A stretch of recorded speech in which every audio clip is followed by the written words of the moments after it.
Estamos enviando, estamos enviando los estudios de los días jueves y también las predicaciones de los días domingos. Algunos tienen la oportunidad de poder verlo. Estamos estudiando Primera de Pedro, capítulo 3, los versículos 18 a 20.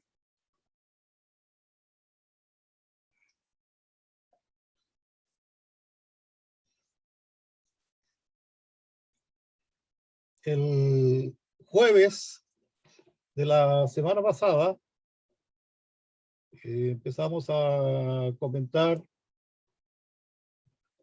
principalmente lo que tiene relación con el versículo 19 y versículo 20, cuando el apóstol Pedro nos dice que Cristo fue y predicó a los espíritus encarcelados, los que en otro tiempo desobedecieron, cuando la paciencia de Dios estaba con ellos en los días de Noé. Y yo no sé cuántos de ustedes recuerdan este estudio y comentario que hicimos el jueves de la semana pasada. Pero al final del estudio surgió una pregunta que no teníamos tiempo para comentarla o para responder. Y entonces dije yo, vamos a hacer un paréntesis ahora en este día. Así que tomé un lápiz, tomé un cuaderno y con la pregunta en la mente, cuánto de ello podía recordar, ¿ya? Recordar acerca de una respuesta que podemos dar, ¿ya? Así que ese es más o menos lo que vamos a hacer en este estudio de hoy día. ¿Recuerdan ustedes cuál fue la pregunta?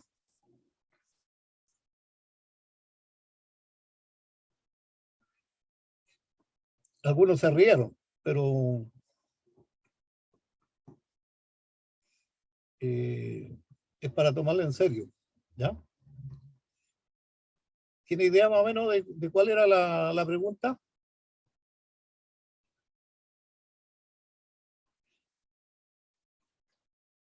¿Qué pasa con los que mueren sin Cristo? ¿Qué pasa con los que mueren sin salvación? ¿Ya? ¿Qué pasa con ellos? Entonces, de ahí vino la pregunta.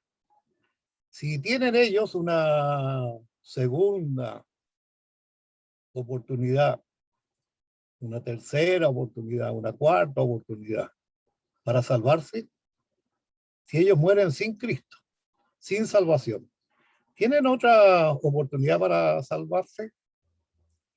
Y creo que antes de comentar un poco acerca, o antes de responder, y por supuesto quiero que ustedes me ayuden, porque es importante lo que ustedes crean y también lo que ustedes piensan, ¿ya? Y entonces podemos llegar a una conclusión. Pero antes de comentar un poco acerca de ello, quisiera que leyéramos algunos textos de la Biblia. Por ejemplo, en el Evangelio de Mateo, el capítulo 7,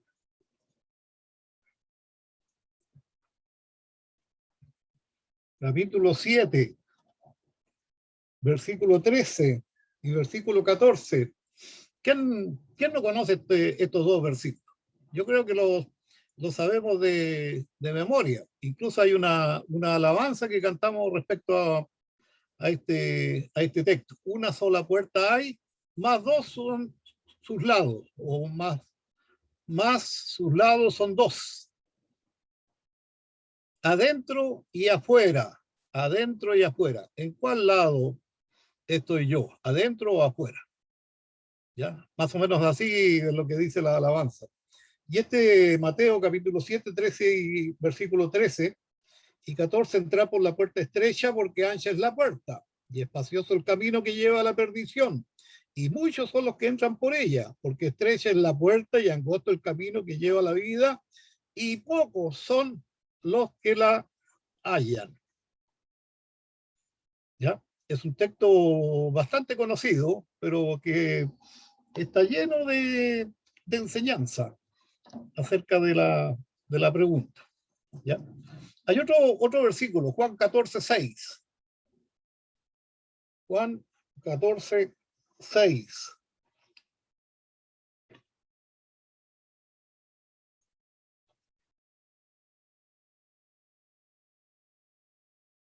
Yo soy el camino, dijo el Señor Jesucristo, la verdad y la vida. Nadie viene al Padre sino por mí. ¿Ya? Es clarito el texto este y creo que es fácil de entender. Otro texto, Hebreos 6, Hebreos capítulo 6, versículo 4-6.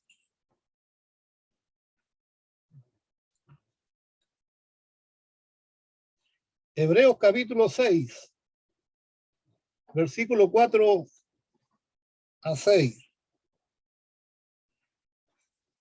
Dice, porque es imposible que los que una vez fueron iluminados y gustaron el don celestial y fueron hechos partícipes del Espíritu Santo, y asimismo gustaron de la buena palabra de Dios y los poderes del siglo venidero, y recayeron, sean otra vez renovados para arrepentimiento, crucificando de nuevo para sí mismo al Hijo de Dios y exponiéndole a vituperio.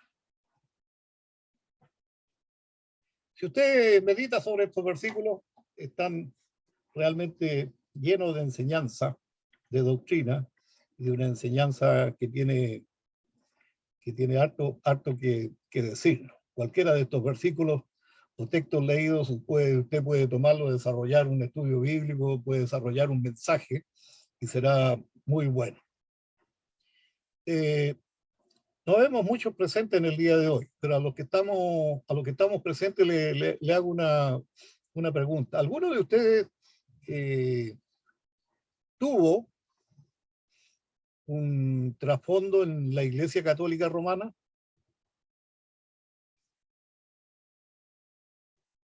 ¿Sí? ¿Qué significa eso? Sí. ¿Ya? O sea, que vinieron o conocieron al Señor viniendo de esta Iglesia Católica Romana. En su experiencia, ¿qué le enseñaban en la Iglesia Católica Romana sobre la salvación?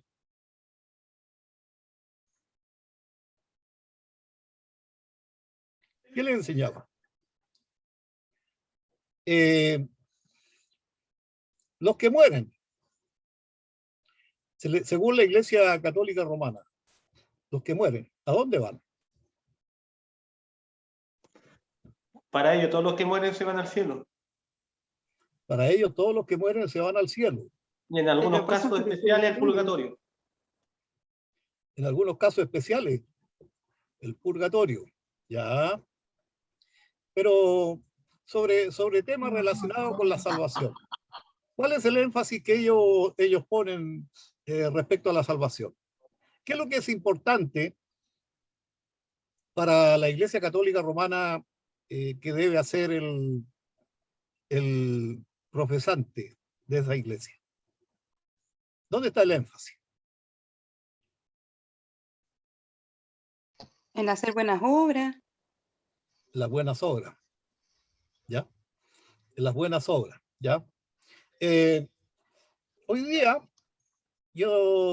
podríamos decir que las enseñanzas o las doctrinas que se conocen sobre la vida después de la muerte, algunas deben ser conocidas para nosotros. Por ejemplo, la doctrina sobre la vida después de la muerte, la del cielo y la del infierno. ¿Conoce usted esa doctrina? Sí, esa debe ser conocida a nosotros. Yo me identifico con esta doctrina. Hay solamente dos caminos. ¿Ya? Uno es el cielo y el otro es el infierno. No hay un tercer camino, no hay una alternativa, no hay nada. Y sobre eso la Biblia nos habla mucha enseñanza sobre eso. ¿Ya? La otra doctrina que mencionó el hermano tiene que ver con el purgatorio. ¿Sabe lo que significa purgatorio? ¿De dónde viene la palabra purgatorio? La palabra purgatorio viene de purgar, de pagar por los pecados de uno a fin de poder ir al cielo. ¿Ya? Purgatorio. Otra doctrina sobre esto de la vida después de la muerte, la doctrina de los que profesan la reencarnación. ¿Ya? La reencarnación. Ustedes habrán escuchado acerca de la reencarnación. En algunas veces también en nuestra iglesia se ha hablado sobre ese tema. Y la última que yo por lo menos puedo mencionar, no sé si ustedes conocen otra, la doctrina de la vida después de la muerte, que habla de la aniquilación. Aniquilación. O sea, de aquellos que creen que después de esta vida no hay otra y todo se termina con la muerte. No hay más. No hay más. ¿Ya? Entonces creo que es importante tener presente estas cosas, porque así podemos nosotros recordarlas y también podemos encontrar alguna respuesta sobre ello. Quiero leer el capítulo 32 de la Confesión de Fe. ¿Ya? La Confesión de Fe nos enseña muchas cosas buenas. Yo sé que para algunos la confesión de fe es un problema, pero yo les quiero asegurar que la confesión de fe no es la Biblia. Estamos claros, no es la Biblia, es un comentario, ¿ya? La confesión de fe. Pero la virtud que tiene la confesión de fe, o lo bueno que tiene la confesión de fe, es que toma de la base bíblica. Y para este artículo que yo voy a leer sobre el capítulo 32 de la confesión de fe, fíjense que hay 25 referencias bíblicas de apoyo a este artículo. Lo voy a leer. Del estado del hombre después de la muerte y de la resurrección de los muertos. Los cuerpos de los hombres después de la muerte vuelven al polvo y ven la corrupción. Pero sus almas, que ni merecen ni duermen, teniendo una subsistencia inmortal, vuelven inmediatamente a Dios que las dio. Las almas de los justos, siendo entonces hechas perfectas en santidad, son recibidas en los más altos cielos, en donde contemplan la paz de Dios en luz y en gloria, esperando la completa redención de sus cuerpos. Las almas de los malvados son arrojadas al infierno, en donde permanecen atormentadas y envueltas en densas tinieblas, en espera del juicio del gran día. Fuera de estos dos lugares, para las almas separadas de sus cuerpos, la Escritura no reconoce ningún otro. Los que se encuentran vivos en el último día no morirán, sino que serán transformados, y todos los muertos serán resucitados con sus mismos cuerpos y no con otros, aunque con diferentes cualidades, los cuales serán unidos otra vez a sus almas para siempre.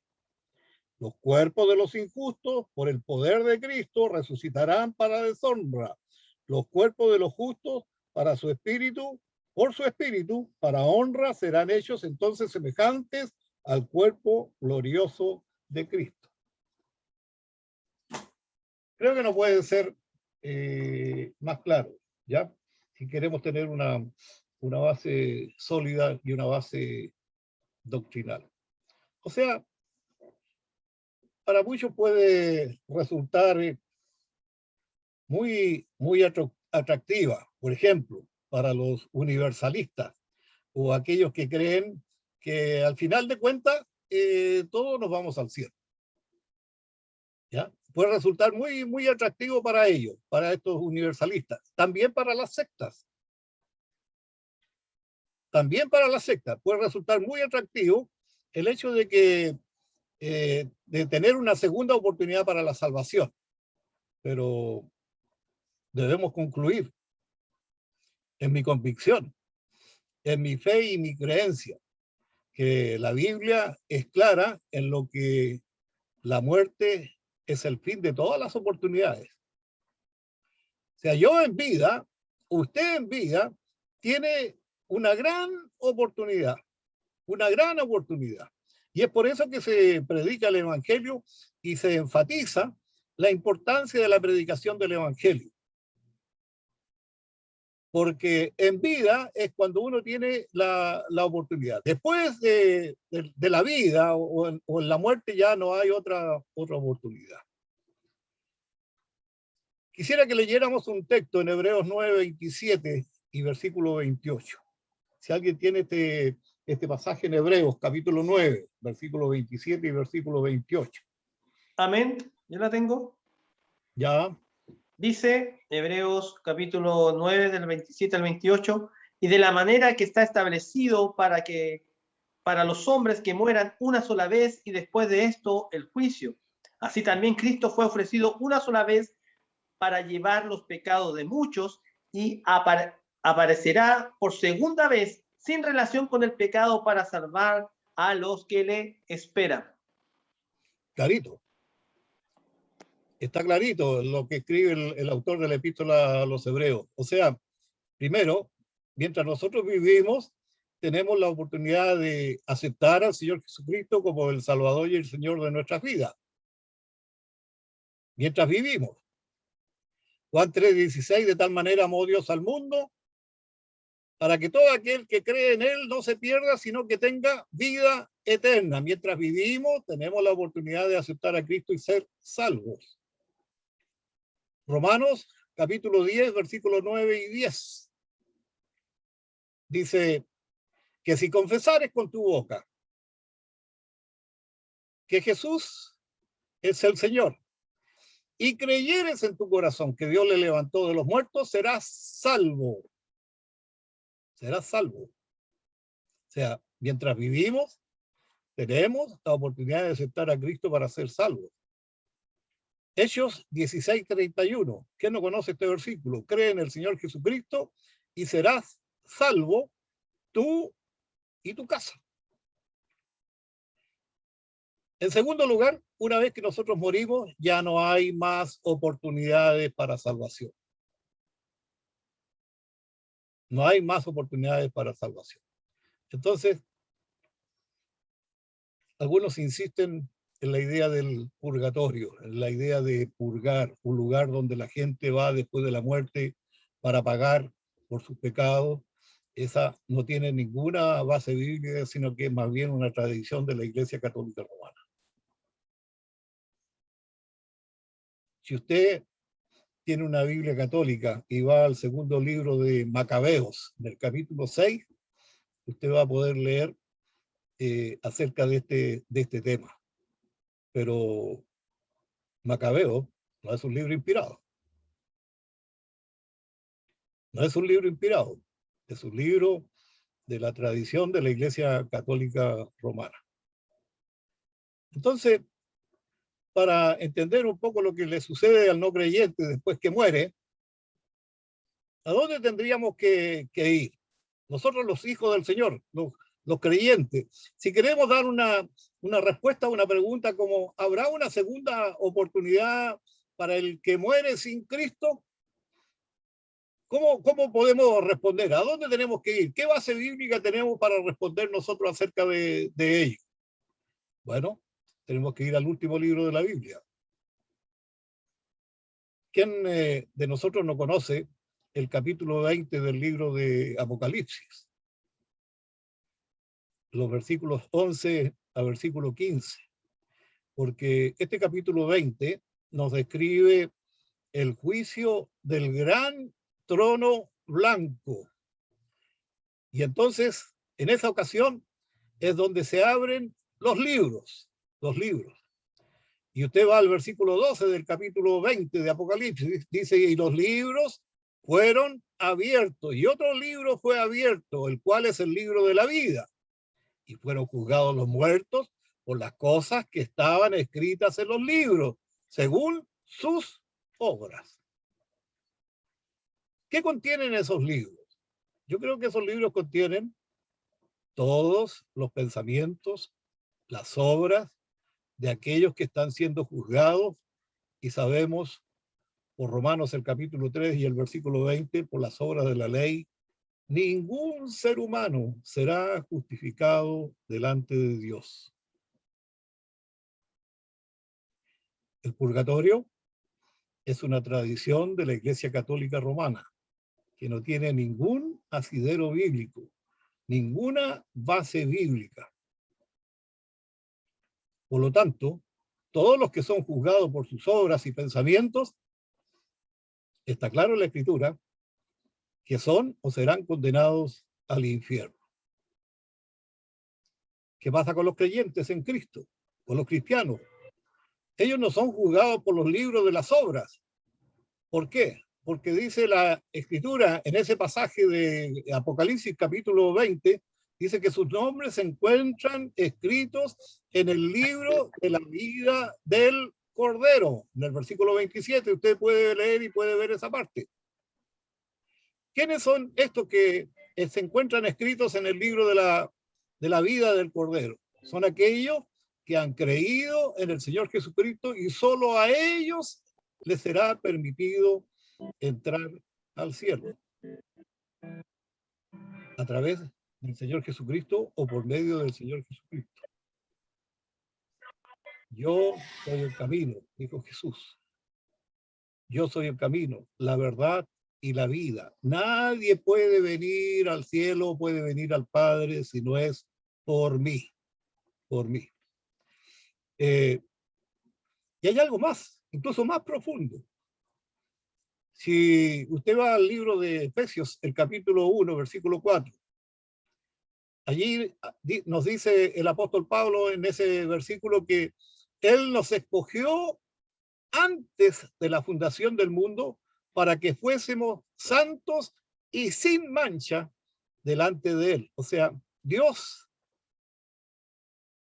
en su infinita sabiduría, poder, gracia soberana, él desde antes de la fundación del mundo ya escogió a los que habían de ser santos, ya los que habían de ser sus hijos.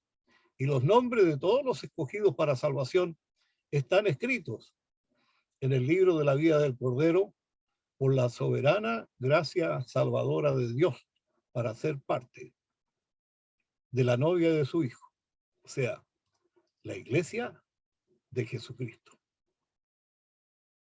¿Necesitamos nosotros, los hijos del Señor, una segunda oportunidad para salvación? No. Ya la tenemos en Cristo, porque nuestra salvación ya ha sido asegurada por el Señor Jesucristo. Él nos eligió, Él nos salvó, Él nos mantendrá salvos, y como dice Romanos 8:39, nada ni nadie puede separarnos del amor de Dios que es en Cristo Jesús. Jesús declaró, todo lo que el Padre me da, vendrá a mí, y yo les doy vida eterna, y no perecerán jamás, ni nadie las arrebatará de mi mano.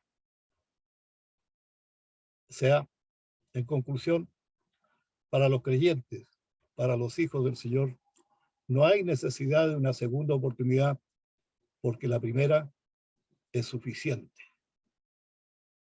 Entendiendo que hemos sido escogidos por el Señor antes de la fundación del mundo para ser sus hijos, para ser su pueblo y para ser su iglesia. Cuando yo pienso en esto, hermano, no puedo esconder dejo de tristeza, porque yo tengo o tuve muchos familiares, muy queridos familiares, que yo sé que ellos no están en su presencia, no están con él. Si recibieron el mensaje y tuvieron la oportunidad, no lo sé, no lo puedo asegurar.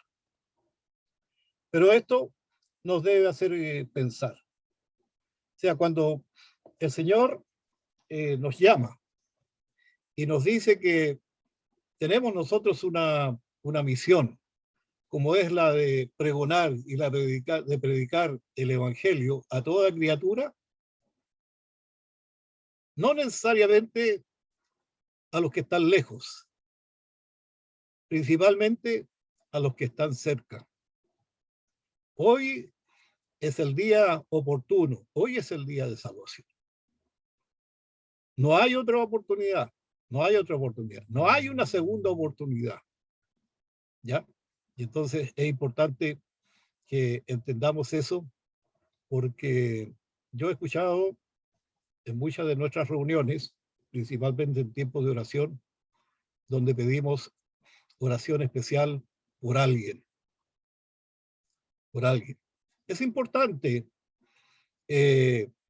la providencia de Dios, la provisión de Dios en lo material, en lo físico, es importante.